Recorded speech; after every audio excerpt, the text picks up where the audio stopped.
कि माननीय राबड़ी देवी जी की यह भाषाई हठधर्मिता है कि 10 नंबर में ही क्यों रहेंगे। पटना में 43 बीघा जमीन है, महुआ बाग में शानदार किला बन रहा है जो प्रक्रियाधीन है, जहां मीडिया के लोगों का भी प्रवेश वर्जित है। अब वैकल्पिक रूप से महुआ बाग बनने में समय लगेगा, किला बनने में एक लंबा अवधि लगेगा। तो कौटिल्य नगर में मकान बन रहा है, बेटा तेजस्वी यादव जी के नाम से मकान आवंटित है। तो आखिर इस सरकारी मकान से, बंगला से मोह क्यों है। माननीय राबड़ी देवी जी की यह भाषाई हठधर्मिता है। आखिर कारण क्या है, इस कारण का खुलासा करिए कि 10 नंबर में ही क्यों रहेंगे। क्या उसके अंदर तहखाना है? क्या उसमें ऐसे तहखाना है जिसमें जमीन का कागजात है? भाई, वो आपको विहित प्रक्रिया के तहत 3 नोटिस दिया गया, 39 नंबर क्रमांकित मकान आपको आवंटित किया गया, वैकल्पिक सुविधा आपको उपलब्ध है। पटना में 43 बीघा जमीन है, महुआ बाग में शानदार किला बन रहा है जो प्रक्रियाधीन है, जहां मीडिया के लोगों का भी प्रवेश वर्जित है। अब वैकल्पिक रूप से महुआ बाग बनने में समय लगेगा, किला बनने में एक लंबा अवधि लगेगा। तो कौटिल्य नगर में मकान बन रहा है, बेटा तेजस्वी यादव जी के नाम से मकान आवंटित है। तो आखिर इस सरकारी मकान से, बंगला से मोह क्यों है, इसका तो कारण नहीं बता रही है। और आप जिस आचरण को पेश करिएगा, आपके दल के विधायक भी पेश करेंगे। भाई, वही दौर में बिहार को ले जाना चाहते हैं। जब लालू जी का दौर था, विधायक चुनाव जीतता था, तो उसके बाद तुरंत मकान कब्जा करो। ये मकान कब्जा करो नहीं, और वह कितना दुर्भाग्यशाली दिन होगा आपके लिए कि जब 140-50 पुलिसकर्मी आपके घर। तो राज क्या है यह बता दीजिए। वो लोग कह रहे हैं कि नीतीश जी को 7 सर्कुलर रोड को मकान आवंटित है, किस नाम पर है? नीतीश कुमार जी वह व्यक्ति नहीं है। याद करिए सब लोग, एक अन्य मार्ग में मुख्यमंत्री थी, कितना दिन के बाद छोड़े थे, कितना दिन के बाद ये लोग छोड़े थे। और नीतीश कुमार जी ने मुख्यमंत्री का दायित्व छोड़ा और प्रक्रियात्मक जो तरीका था तुरंत छोड़ दिया।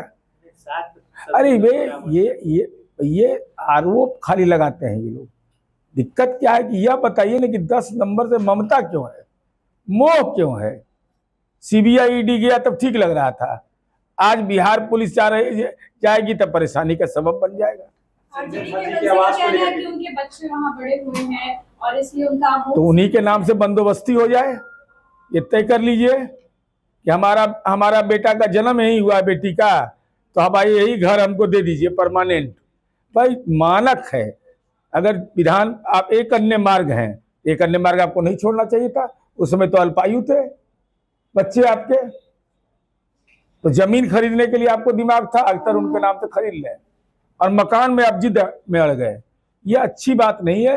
राजनीति लोकलाज से चलता है, लोकतंत्र लोकलाज से चलता है। अगर आप जैसा आचरण करिएगा, आपके दल के विधायक भी वैसा ही आचरण करेंगे। ये तो प्रक्रिया है ना। विधान परिषद के अगर हम सदस्य हैं तो हमको किराए पर मकान देने का प्रावधान है, प्रावधानित है। वह किराया दीजिए, बिजली का बिल जो उसका प्रक्रिया होता है सो। लेकिन सवाल यह है कि 10 नंबर और 39 नंबर में क्या अंतर है। ऐसा तो नहीं कि 39 नंबर जो है वो पटना सिटी में है, पटना साहिब में है। अरे भी लुटियन जोन है, यहाँ भी पेड़ है, हरा हवा लगेगा ही, पर्यावरण के दृष्टिकोण से अच्छा ही है। इसलिए राजनीति का पर्यावरण नहीं बिगाड़े, ये मेरा विनम्र अनुरोध है। संजय झा को लेकर के सवाल उठा रहे हैं। अरे भाई, अगर यह कहा जाए तो वो तो कब से विधायक है। हमको मकान यह मिला हुआ है, या जब हम एमएल सचेतक हुए तब, मंत्री भी बने। देख लीजिए, मेरा मकान था उधर मिला था हमको। हम एक दिन के लिए भी लगता गए हैं कि नहीं गए हैं वहां। भाई, जहां हमको सुटेबल लग रहा है, अगर मानक के अनुरूप है तब। आज हमको बिल्डिंग डिपार्टमेंट दे देगा नोटिस, 24 घंटा में खाली करके चले जाएंगे। ये मेरी निजी जमीन है क्या? भाई, ये तर्क है कि हमारे बच्चे यहीं बड़ा हुए हैं। हम आज आई नहीं आपको दिमाग में आया कि जतरा खराब हो गया है, हर चुनाव इन्हें हार इधर हार रहे हैं 10 नंबर से, तो 10 तो हारे वाले जगह पर रहना चाहते हैं। ये सब कुतर्क है, इसके अलावा संजय झा को लेकर के सवाल उठा रहे हैं कि उनको किस अरे जो भी उनको उठाना है ना वो जवाब दीजिए, लेकिन अपना भी बताइए कि 3 बार नोटिस गया, उस नोटिस का जवाब देने में क्या दिक्कत है। आप लोकहित जनहित याचिका कर सकते हैं, आपके पास सारा अधिकार। आपको याद है ना, याद होगा सब लोग को, मीडिया को, सुप्रीम कोर्ट तक गए थे लोग, क्या नतीजा निकल करके आया था। इसलिए कुतर्क देने से आता है, अपने आप को उदाहरण के रूप में पेश करना चाहिए।